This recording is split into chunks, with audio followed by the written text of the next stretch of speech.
Ah, jarabe de arce. Esa golosina dulce y pegajosa que a todos nos encanta rociar sobre nuestros panqueques por la mañana. Pero cualquiera que haya comprado una botella recientemente sabrá que es tan cara como deliciosa. Dicho esto, ¿puedes adivinar cuánto vale un barril del material pegajoso? ¿$100? ¿200? Bueno, en realidad alcanza unos impresionantes $1,800. Así que es prácticamente oro líquido, y su valor altísimo no ha pasado desapercibido para delincuentes y ladrones. Tanto es así que uno de los atracos más grandes de la historia vio casi $20 millones en cosas pegajosas robadas de debajo de las narices de la industria del jarabe de arce. Pero ¿cómo se robaron tanto sin que nadie se diera cuenta? ¿Quién lo robaría y dónde terminó? Para averiguarlo, busca un plato de waffles y prepárate para sumergirte en una de las historias de atracos más bizarras de toda la historia.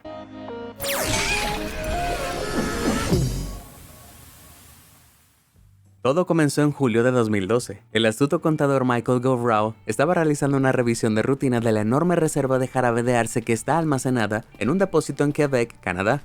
Y sí, escuchaste correctamente. La Reserva Estratégica Internacional alberga aproximadamente 8.500 toneladas de jarabe de arce en un momento dado, y es esencial para controlar el precio de la dorada sustancia viscosa. Sin embargo, mientras Govrow trepaba por una de las altísimas pilas de barriles de jarabe, un barril se tambaleó repentinamente y casi se dio debajo de él. Él se mantuvo firme, pero después de recuperar el equilibrio descubrió algo imposible. El barril que casi lo había enviado a su desgracia estaba vacío, y al revisar más contenedores descubrió que estos también estaban vacíos o llenos de agua en lugar de jarabe. En total faltaban 540,000 galones de la cosa dulce, con un valor neto de $18.7 millones. Sin embargo, este dramático descubrimiento fue solo el comienzo. Para comprender exactamente qué sucedió y cómo, primero debemos apreciar la inmensa importancia del jarabe de arce en Canadá, especialmente en Quebec. Canadá es el mayor productor mundial de jarabe de arce, haciendo la asombrosa cantidad de 14.3 millones de galones en 2020. Eso es suficiente para llenar unas 22 piscinas olímpicas, y de esos 14.3 millones de galones, Quebec produjo unos extraordinarios 13.2 millones de ellos. La nación está tan loca por los arces que, solo en Quebec, el jarabe de arce da trabajo a 12,000 personas y generó más de $500 millones para la economía en 2020. Así que básicamente se puede generar muchísimo dinero con la deliciosa miel de árbol. Sin embargo, el jarabe de arce no es fácil de producir. Proviene de un tipo específico de árbol llamado arce de azúcar, que se puede encontrar en abundancia en toda Canadá. Las noches frías y los días cálidos hacen que la saliva fluya desde el interior de los árboles, que es la base del jarabe dulce. En Quebec, las temperaturas pueden variar desde profundidades heladas de menos 18 grados centígrados hasta máximas de 25 grados centígrados. Estos extremos son perfectos para obtener la máxima cantidad de savia de los árboles. Pero ¿cómo llega de los árboles a nuestros platos? Bueno, esos inteligentes canadienses han pasado generaciones dominando el arte de la producción de jarabe. Un agricultor de arces generalmente posee una choza de azúcar, que alberga equipos para producir jarabe. Estas chozas de azúcar se encuentran al lado del arbusto de azúcar, que es otra palabra para el área de bosque de arce de azúcar de propiedad del agricultor. El método tradicional de producción de jarabe comienza con la perforación de un agujero cerca de la base del tronco de un árbol, que libera la savia atrapada dentro. Para atrapar esto se empuja un grifo en el agujero y luego se coloca el balde debajo de él, para asegurar que la savia se drene y se recoja sin desperdicio. Después de 1 o 2 días, la savia clara se recolecta y está lista para la siguiente etapa de producción, la ebullición. Al hervirla se elimina mucha agua de la savia, lo que la espesa y la oscurece, hasta que finalmente se convierte en esa icónica sustancia viscosa dorada. Pero si aún no estás impresionado, un método que se ha desarrollado más recientemente elimina el sistema de cubos casi por completo. En cambio, esta técnica implica la instalación de una red de tubos en forma de laberinto que recogen la savia de los árboles y la pasan directamente a un recipiente. Esto es mucho más eficiente ya que no requiere que el agricultor de arces camine recogiendo todos los cubos individuales. Necesito instalar uno de estos entre mi cocina y mi sofá. Pero antes de que salgas corriendo y comiences tu propio negocio de jarabe de arce tocando árboles, asegúrate de tocar los botones de me gusta y suscribirte a continuación. ¿Todo listo? ¡Excelente! Ahora sigue mirando porque se va a poner muy loco y muy pronto. Sin embargo, no todos los jarabes son iguales. ¿Sabías que cuanto más oscuro es el almíbar, más fuerte es el sabor? El jarabe elaborado con savia a principios de temporada tiene un color más claro. Este es el jarabe que tienes en tus waffles y es el más comercial. Por otro lado, el jarabe más oscuro se reserva principalmente para hacer dulces y es muy intenso por sí mismo. Pero cualquiera que sea la fuerza, todos los jarabes dependen de que el clima sea lo suficientemente bueno como para producir una próspera cosecha de savia. Y hay un problema con depender del clima, para, cualquier cosa en realidad. No es confiable. Entonces, cuando las condiciones son malas, la producción de jarabe puede provocar escasez, lo que aumenta sus precios. Pero cuando las condiciones son perfectas, puedes crear una sobreabundancia de jarabe, lo que hace que los precios caigan en picada, resultando en un comercio menos rentable. Por lo tanto, es una vida difícil si eres agricultor de arces, ya que nunca sabes cuánto dinero ganarás de un año a otro, es decir, a menos que vivas en Quebec. Allí, una controversial organización controla toda la producción de jarabe de arce y asegura que el precio del oro líquido nunca fluctúe. Esta organización se llama Federación de Productores de Jarabe de Arce de Quebec. Se formaron originalmente en 1958 y estaban formados por unos pocos productores en el sur de Quebec. Querían proteger sus derechos y por eso unieron sus fuerzas para comercializar juntos su jarabe. Pero a medida que su influencia creció, el colectivo se expandió gradualmente para cubrir todo Quebec. A lo largo de los años, la federación celebró 3 referéndums, con productores de arce de todo el país para decidir si les debía otorgar el poder de establecer reglas y regulaciones impuestas por la ley. Cada vez las propuestas fueron rechazadas, es decir, hasta 1989 cuando se aprobó un 4º referéndum. Ahora, cualquier persona en Quebec que no cumpla con las reglas de la federación está violando oficialmente la ley, lo que significa que está sujeto a sanciones, multas e incluso prisión. En pocas palabras, la federación mantiene estable el precio del jarabe de Quebec imponiendo una cuota a cada productor de la nación. En un buen año, cuando los productores elaboran más jarabe de arce de la cantidad asignada, la federación les quita el exceso y lo almacena en la reserva estratégica global antes mencionada. En años con peor clima, donde se produce menos jarabe, el déficit se toma de la reserva para compensar el menor rendimiento. Con este sistema funcionando, siempre hay la misma cantidad de jarabe de arce en circulación, por lo que el precio se mantiene en un nivel alto constante. Por lo tanto, los productores saben que serán financieramente estables independientemente del clima. Sobre el papel esto suena bastante perfecto, ¿no? Bueno, algunos quebequenses están lejos de estar contentos con la federación y la ven como un grupo nefasto de personas que extorsionan a los productores de jarabe. Además de embolsarse cualquier exceso de jarabe de los agricultores, la federación también se lleva un recorte sustancial del 12% de todas las ventas. Los productores solo pueden vender latas a los visitantes de sus granjas si contienen menos de 1.1 galones o 5 litros. Y aunque también se les puede permitir vender a los supermercados locales, tienen que pagar 12 centavos a la federación por cada 0.45 kilos de jarabe vendido. Los críticos de la organización han llegado a llamarlo cartel o incluso la mafia. Bien, echemos un vistazo a la definición de cartel. Una asociación de fabricantes o proveedores con el propósito de mantener los precios en un nivel alto y restringir la competencia. Vaya, eso ciertamente se comprueba. En cuanto a la comparación con la mafia, bueno, aquí es donde empieza a ponerse realmente jugoso, o debería decirse azucarado. ¿Qué crees que sucede si no entregas el exceso de jarabe? ¿Qué pasa si decides dar la vuelta al sistema de la federación y vender el extra por ti mismo? Bueno, algunos productores apodados por la federación rebeldes lo han descubierto por las malas. Uno de esos rebeldes, llamado Daniel Goodrow, fue acusado en 2014 de vender más de su cuota asignada. En respuesta, los funcionarios de la federación llamaron a su puerta y se apoderaron de toda su producción de jarabe. Entonces, guardias privados de aspecto sombrío aparecieron en su propiedad. De manera intimidante comenzaron a vigilarlo como si fuera Julian Assange o algo así. Y como si eso no fuera suficiente, también fue demandado por la cantidad de $182,000. Goodrow dice que la federación está construida en base al miedo, y debido a su superioridad financiera, pocos se atreven a combatirlo. Pero Paul Rouillard, ahora subdirector retirado de la federación, defiende sus acciones. En 1990, tras el referéndum que otorgó a la federación sus poderes, los precios del jarabe de arce eran muy bajos. En ese entonces se vendía por solo $1 por 0.45 kilos, o $620 por barril.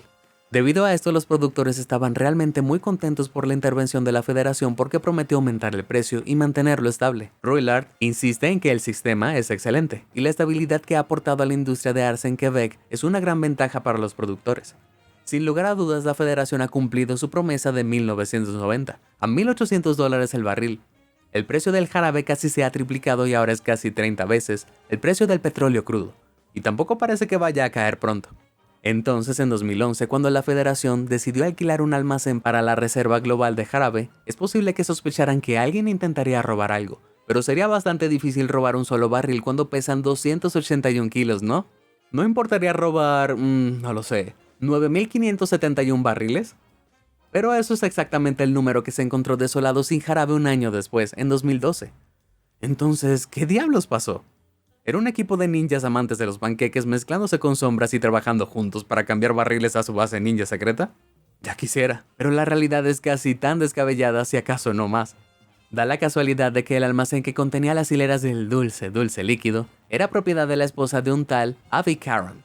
Caron, quien rápidamente se dio cuenta de que estaba sentado en una gigantesca mina de oro, no podía creer su suerte. Considerándolo todo, la Federación había dejado más de 30 millones de dólares en barriles de jarabe en la instalación de almacenamiento, y la única seguridad para dar a todo el lugar era un guardia. De acuerdo, sé que no era exactamente la sede de la CIA, pero pensarías que al menos contratarían a 2 guardias, ¿no? Por si acaso, no sé, uno de ellos quiere ir al baño. De igual forma, Caron rápidamente decidió que iba a robar tanta bondad pegajosa como fuera posible. Solo necesitaba un equipo de personas de primer nivel para ayudarlo a hacerlo. Ingresa Richard Valliers, un comerciante de jarabe de arce del mercado negro y enemigo de la Federación desde hace mucho tiempo. Se ganaba la vida comprando y vendiendo jarabe directamente de los productores en Quebec, sin pasar por la Federación, por lo que no era ajeno a este extrañamente específico crimen.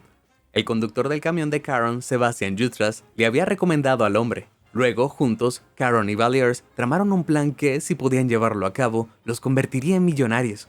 Una noche del fatídico otoño de 2011, Jutras detuvo su camioneta frente al enorme almacén de reserva. Todo parecía normal y no había ningún guardia a la vista para interrogarlo. Perfecto.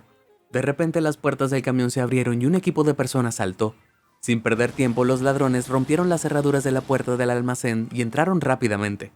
A partir de ahí trabajaron incansablemente para cargar tantos barriles en el tractor remolque como pudieron. Una vez que el camión estuvo lleno, los barriles fueron llevados a una choza de azúcar propiedad de Raymond Valliers, el padre de Richard. Aquí se vaciaron en barriles idénticos separados que se habían asegurado anteriormente. Los barriles originales se llevaron a un arroyo cercano donde se llenaron con agua estancada para que pesaran aproximadamente lo que tenían antes. Peso, pero definitivamente no olor, eso sí. Finalmente, los barriles llenos de agua fueron devueltos al almacén para no despertar sospechas. Luego fue un caso de enjuagar y repetir, y por enjuague quiero decir con agua de estanque sucia y repugnante. Si bien este ciclo se repitió una y otra vez, Richard Valliers compró el jarabe robado de Caron por hasta $200,000 por operación. Luego lo vendió a un precio más alto a compradores fuera de Quebec que no tenían idea de que el jarabe recién adquirido era robado. De estos compradores de barriles, el jugador más importante fue Etienne Saint-Pierre, el hombre con más sonido francés fuera de Francia. Aunque Pierre vivía más allá de las fronteras de Quebec en New Brunswick, la Federación lo conocía, y no en el buen sentido. Eso es porque ya había estado en la corte unas asombrosas 45 veces por intercambiar jarabe fuera de la estructura cuidadosamente regulada de la Federación. Sin embargo, esto no perturbó a Pierre, porque siguió comprando el jarabe ilícito de todos modos. Hombre, este tipo realmente ama la corte o realmente odia a la Federación, y estoy bastante seguro de saber cuál es.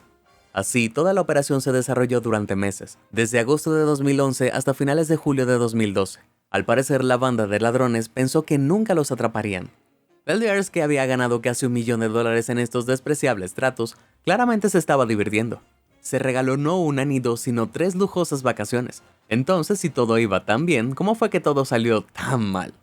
Bueno, en su indiferente confianza, los hombres se volvieron perezosos. En poco tiempo dejaron de molestarse en volver a llenar los barriles robados con agua. En su lugar simplemente llevarían los barriles vacíos hacia atrás y los colocarían juntos a los llenos.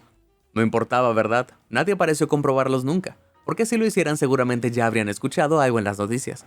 Pero los torpes ladrones no contaron con que un solo hombre echara a perder toda la operación, porque resulta que, finalmente, la Federación contrató a alguien para que revisara los barriles. Nuestro astuto contador Michael Guvraw, mencionado anteriormente. Encargado de inspeccionar los 16,000 barriles en el almacén lleno, estaba en mitad de la tediosa tarea de examinar los barriles en la parte superior, cuando uno de ellos se balanceó en su lugar y casi lo hizo estrellarse en un final pegajoso. Incluso él podría haberle dado la bienvenida a este refrescante cambio de ritmo. Sin embargo, una cosa es segura. Cuando él abrió ese barril y lo encontró vacío, hizo que su día fuera mucho menos aburrido. Porque fue eso lo que inició la mayor investigación policial en la historia de Quebec. La noticia del robo estalló en la prensa y fue cubierta en todo el mundo. Todo el mundo quería saber cómo se había llevado a cabo un atraco tan masivo sin ni siquiera una pizca de sospecha, y nadie más que la Federación quería saberlo. Casi 3,000 toneladas de jarabe de arce por un valor de $19 millones habían desaparecido sin dejar rastro, robados por un desconocido, y tratar de recuperar algo tan excepcionalmente comestible planteaba un problema bastante grande. Incluso si la policía lograba rastrear el jarabe, ¿cuánto se había vertido ya en los desayunos de la gente? Sin inmutarse, una fuerza récord de 250 investigadores interrogó a más de 300 testigos y registró 40 casas en busca de cualquier rastro del oro líquido. Pero el sendero pronto se volvió tan frío como una noche de invierno canadiense. Resulta que la mayor parte del jarabe robado ya se había introducido en el mercado legal del jarabe y no se podía rastrear. Sin embargo, la Federación tuvo una corazonada. Había un hombre con el que se habían enfrentado tantas veces que estaban seguros de que sabía algo sobre lo que había ocurrido. ¿Puedes adivinar a quién fueron a buscar? A las 10 de la mañana del 25 de septiembre de 2012, Etienne St-Pierre estaba trabajando en su oficina en New Brunswick cuando llegaron dos policías con una orden de registro de Quebec. Su colega abrió la puerta casualmente. Luego, ella les arrebató la orden de registro, fingió limpiarse el trasero con ella y le cerró la puerta en la cara. Ella sabía que una orden judicial de Quebec no funcionaría en New Brunswick, donde operaba St-Pierre. Pero este acto de atrevido desafío solo retrasó lo inevitable. Más tarde esa noche los oficiales regresaron con una orden judicial que sí prevaleció, sellada con el sello de aprobación de un juez de New Brunswick. Otorgó a la policía todos los derechos para registrar las instalaciones de St-Pierre, y dentro de su almacén encontraron más de $1 millón en jarabe. Pierre no intentó mentir sobre el origen de los barriles y dijo a las autoridades que se los habían comprado a un hombre llamado Richard Valliers. De repente todo quedó claro. Ese nombre era casi tan notorio para la Federación como el de St-Pierre. Sin perder tiempo, la policía confiscó todo el jarabe de St-Pierre, luego rastreó a Valliers y le quitó 100 barriles más. Después de que arrestaron a Valliers y a St-Pierre, no pasó mucho tiempo antes de que el rastro llevara a los investigadores a Raymond Valliers y Abby Caron. Finalmente parece que el juego había terminado. Tanto Valliers como Caron y St-Pierre fueron llevados a los tribunales por cargos de robar el jarabe o ayudarlo a venderlo. Mientras testificaba en una de sus sesiones en la corte, Richard rompió a llorar. ¡Qué farsante! Lo siento, he estado esperando todo el video para decirlo. Valliers señaló a Caron con el dedo, insistiendo entre sollozos en que él lo había sujetado a punta de una pistola, y le había ordenado que continuara con la operación, o si no, algo iba a pasar. Caron lo negó y le dijo al juez que miembros de la mafia de Montreal se habían involucrado y que fueron ellos quienes encabezaron el atraco. En última instancia no hubo pruebas que respaldaran las afirmaciones de los hombres. Finalmente se descubrieron mensajes de texto condenatorios en los que Caron felicitó a Valliers por el nacimiento de su hijo. Eso está bastante lejos de sujetarlo con una pistola en la mano, si me preguntas. Entonces, como era de esperar, los 4 sospechosos fueron declarados culpables de los cargos. Richard Valliers fue sentenciado a 8 años de prisión y una multa de $9.4 millones, aunque luego se redujo a $1 millón. Abby Caron recibió 5 años de prisión y una multa de $1.2 millones. Tanto Raymond Valliers como Etienne St-Pierre recibieron 2 años de arresto domiciliario menos un día cada uno. Aunque St-Pierre todavía afirma que no tenía idea de que el jarabe fue robado y que la Federación solo busca convertirlo en un chivo expiatorio. En la audiencia judicial de Raymond, justificó sus acciones diciendo que robar a los ladrones no es robar. Claramente el sentimiento de resentimiento que algunas personas sienten hacia el cartel legal de Quebec, que sigue siendo fuerte hoy. Pero ¿cómo ves tú el gran atraco del jarabe de arce? Combatientes heroicos logrando un éxito en su lucha para asegurar un Quebec libre de la Federación, u oportunistas codiciosos que mordían más de lo que podían masticar. Házmelo saber abajo en los comentarios. Pero incluso con los bandidos del arce encerrado tras las rejas, la pegajosa historia aún no había terminado. Porque una mujer había liderado la acusación contra la Federación durante años antes de que Abby Caron siquiera pensara en robar el jarabe. Y posiblemente ella ha sido aún más una espina clavada en su costado que Etienne St-Pierre. ¿Cuál es su nombre? Angélique Grenier, una autoproclamada contrabandista y traficante ilegal, conocida por vender jarabe de contrabando a compradores fuera de Quebec. Entre 2002 y 2014, Grenier exportó cientos y cientos de barriles de jarabe de arce fuera de las fronteras de la Federación, para que le pagaran por todo el exceso que estaba produciendo. La justicia del jarabe evitó la atención de las autoridades al escabullirse por su granja de arces al amparo de la oscuridad. Usando solo la luna como luz, ella y su padre cargaban y cargaban barriles pesados en su camioneta sin que nadie los viera. Después de esto, cruzaba la frontera hasta New Brunswick, donde vendía su producto, lejos de las miradas indiscretas de la Federación. Pero a pesar de todo este trabajo de espionaje religioso, parece que nadie puede escapar de las garras de la mafia del arce para siempre. Un fatídico día en 2015, mientras cargaba cuidadosamente un camión con barriles, Grenier se dio cuenta con una punzada de que la estaban observando. Alarmada, pidió a su familia que subiera los contenedores al camión lo más rápido posible, y todos los apilaron apresuradamente. Pero el daño ya estaba hecho.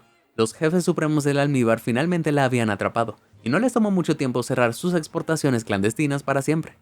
Para empeorar las cosas, el tribunal dictaminó que se permitía a un alguacil entrar a la choza de azúcar de Grenier en cualquier momento que quisiera sin dar ningún aviso. Y en estas inspecciones podían tomar fotos, videos e incluso pegar el sello de la Federación en sus barriles para que le fuera imposible venderlos en otro lugar. Así que con las autoridades observando cada uno de sus movimientos, Grenier no tuvo más remedio que dejar de vender su jarabe sobrante y cumplir con las reglas de la Federación. Sin embargo, si pensaste que los problemas de la agricultora de Arces habían terminado, estás equivocado, porque después de eso fue golpeada por una enorme multa de más de $300,000 para dar cuenta de todo el jarabe que había exportado. Siempre luchadora, Grenier organizó una recaudación de fondos en línea titulada "El jarabe de Arce no es un crimen". Esperaba recaudar suficiente dinero para continuar con su guerra legal y disputar la multa. Curiosamente, un Richard Valliers incluso donó a la causa. Sin embargo, no fue suficiente. Después de meses de campaña, Grenier solo logró recaudar $5,500 de los $50,000 que necesitaba para los honorarios legales. En 2018, después de una serie de derrotas en los tribunales, finalmente colgó el sombrero y vendió el arbusto de azúcar que tenía desde 1994. Incluso esto resulta que fue un acto final de desafío. La ávida luchadora contra la federación dijo que preferiría abandonar el comercio por completo que unirse a lo que considera un cartel corrupto. Pero con el crítico más abierto de la federación abandonando la batalla, la guerra parece estar muy a favor de los profederales. Cansados de luchar y agotados en sus finanzas, muchos de los rebeldes han resuelto sus disputas con la organización y han optado por una vida en paz. Y tal vez sea mejor así. La federación insiste en que los rebeldes siempre fueron una minoría vocal de todos modos, y que la mayoría de los productores en Quebec están contentos con las reglas y regulaciones vigentes. Entonces, ¿qué piensas tú? ¿Es la federación una mafia corrupta empeñada en extorsionar a los productores independientes? ¿O es una organización honorable que ha mantenido a los productores en el negocio, fijando precios altos? Lo único que yo sé con certeza es que toda esta dulce charla me ha dado un verdadero antojo de panqueques. Bueno, voy a ir a cocinar. ¿Qué opinas de todo esto? Comparte con nosotros tu respuesta. Si te sorprendió toda esta información, házmelo saber en los comentarios del video. Y nunca dejes de sorprenderte. Muchas gracias por ver y suscríbete a Sorprendente.